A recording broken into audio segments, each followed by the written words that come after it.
News plus టీవీకి స్వాగతం. నేను మీ విజయదాస్. వేదిక మీద ఉన్నటువంటి వివిధ సంఘాల నాయకత్వానికి ఇక్కడ వచ్చినటువంటి మున్సిపల్ కార్మికులందరికీ కూడా మహిళా సంఘం నుంచి ప్రత్యేక ధన్యవాదాలు. మున్సిపల్ కార్మికులు ఈరోజు పని చేయకపోతే పట్టణాల్లో కానీ నగరాల్లో కానీ ఏ విధంగా ఉంటుందో ప్రభుత్వానికి తెలుసు. అయితే ఇంత కీలక పాత్ర పోషించేటువంటి మున్సిపల్ కార్మికుల పట్ల ఈరోజు ప్రభుత్వాలు మొండిగా వ్యవహరిస్తూ ఉంది. అందులో ఇంజనీరింగ్ విభాగంలో పనిచేసేటువంటి కార్మికుల సమస్యలు మరి అనేక సార్లు ప్రభుత్వాల దృష్టికి తీసుకుపోతే కూడా ఈరోజు నిర్లక్ష్యంగా వ్యవహరిస్తూ ఉంది.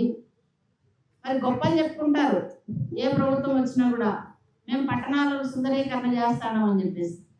మున్సిపల్ కార్మికులు పని చేయకుండా ఈరోజు ఏ పట్టణం సుందరీకరణగా ఉంటుందో ఒకసారి వాళ్ళు ఆలోచన చేయాలి.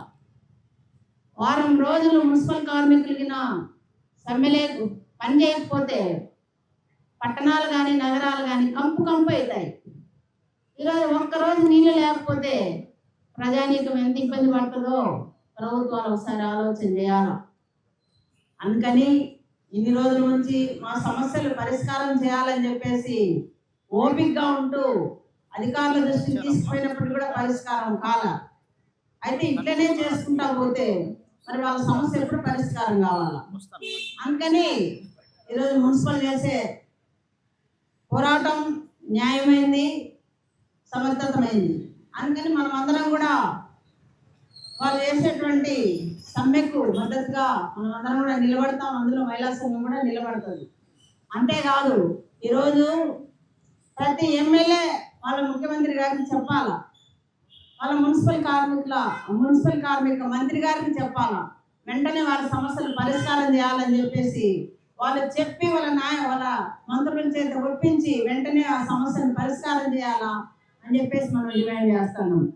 అంతేకాదు ఈరోజు ప్రభుత్వమే నిర్ణయించింది, మనం చెప్పింది కాదు. 26,000 వేతనం ఎవరికి కూడా తక్కువగా ఇవ్వకూడదు అని చెప్పేసి. మరి మీరు చెప్పినటువంటి మేము అడిగింది కాదు, మీరు చెప్పినటువంటిది కూడా ఈరోజు నెరవేర్చకపోగా 26,000 వేతనం అడుగుతా ఉంటే కూడా ఈరోజు పట్టించుకున్నటువంటి పరిస్థితి. అందుకని వెంటనే వాళ్ళ సమస్యలు పరిష్కారం చేయాలా. అంతేకాదు ఈరోజు ప్రజానికానికి కూడా మరి వాళ్ళు ఏమనుకుంటారంటే కొంతమంది వీళ్ళకి జీతాలు వస్తారని కూడా వీళ్ళు ఆందోళన చేస్తున్నారు, నీళ్ళు నిలిపేసినారు, కరెంట్ నిలిపేసినారు అనేటువంటి అపోహ పడకుండా ఉండేదానికి ముందు జాగ్రత్తగా ఒక అవకాశం ఉంటే ప్రతి ఇంటికి ఒక కరపత్రం వేయటట్టు మున్సిపల్ కార్మికులు ఎదుర్కొనేటువంటి సమస్య ఏంది, ఎందుకు ఈరోజు రేపు ఎందుకు ఈరోజు సమ్మె చేస్తున్నాం అనే విషయాన్ని ప్రతి కుటుంబానికి తెలియాల్సినటువంటి పరిస్థితి ఉంది. అందుకని అట్లా ప్రజా మద్దతు కూడా మనం కూడబెట్టుకునే భాగంలో ప్రతి కుటుంబానికి కూడా ఈ మున్సిపల్ వర్కర్లు ఏ విధంగా సమస్యలు ఎదుర్కొంటున్నారు, ఎందుకు ఈ సమ్మె లేకపోయినారు అన్నటువంటి విషయాన్ని కూడా మనం తీసుకోవాల్సినటువంటి బాధ్యత మన పైన ఉందని చెప్పేసి నేను చెప్పదలుచుకున్నాను. అందుకు ఈరోజు మంత్రి గారు వెంటనే స్పందించాలి. అట్లనే ప్రతి ఎమ్మెల్యే కూడా గెలిచినాం మేమేదో ఇట్లే శాశ్వతంగా ఉంటామని చెప్పేసి భ్రమలో ఉండకూడదు. ఇట్లాంటి ఎన్ని ప్రభుత్వాలు ఇంటికి పంపించగలిగినాదో మరి ఎరగాల. అందుకని వెంటనే వాళ్ళు ఏ విధంగా ప్రభుత్వంపైకి ఒత్తిడి తీసుకొని వచ్చి మంత్రి గారిపైకి తర్వాత ముఖ్యమంత్రి గారి దృష్టికి తీసుకుపోయి వెంటనే ఇంజనీర్ కార్మికుల యొక్క న్యాయమైన సమస్యల పరిష్కారం కోసం వాళ్ళ ప్రయత్నం చేయాలా. ఆ విధంగా చేయకపోతే 2 రోజులు టైం ఉంది, ఈ 2 రోజుల లోపల మరి వాళ్ళు పరిష్కారం చేయాలి. పరిష్కారం చేయకపోతే వాళ్ళు సమ్మె లేకపోతే ఎట్లాంటి దుష్పరిణామాలు వస్తాయో వాళ్ళు ఎరిగి వాటంటే కూడా బాధ్యత వాళ్ళే వహించాలని చెప్పేసి మనం డిమాండ్ చేస్తాను.